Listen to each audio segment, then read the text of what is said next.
За өнөө оройноос эхлэн 6 дугаар сарын 30-ны хүртэл чөлөөт хэвлэлүүд хаалгуудад төгжин комент сэтгэлдээ хааж ам хамраа таг битүүлэн чөлөөтэй дуугарч шүүмжлэх хэрэггүй болж томоожин нэгвэр хэлбэл ердөөл магтан дуулж цусардан бялдуучлах үүрэгтэй болцгоно.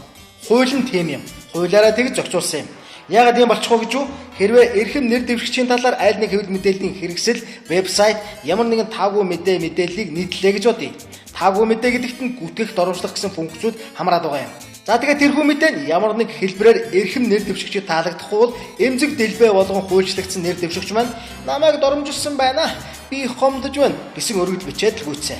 Өргөдлийг нь үнэн худлыг тогтоох хуулийн ямар ч процедур явагдахгүй. Өө тийм үү. За таны гомдлыг хүлээн авлаа. Гүйцээ.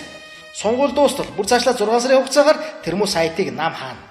Хамгийн дайжинтай энэхүү хааж боож зогсоох эрхийг ямар нэгэн хууль эрхийн байгууллага биш, ердөөл мэдээлэл харилцаа технологийн газар эдэлнэ. Хэдхэн хоногийн өмнө баахан телевизүүдийн сонгуулийн сурчлагаа явуулах эрхийг нь хааж боож буу юм болсноо доо. Ердөөл түүн шиг.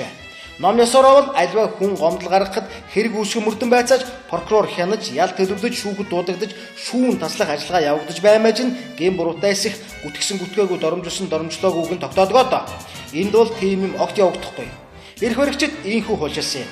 За ингээд 6 дугаар сарын 29 хүртэл буюу улсын их хурлын сонгуулийн дүн гартал дандаа магтсан цусарцсан мэдээнүүд хөөрнө. Коммунист нийгэм нь сайн байна уу?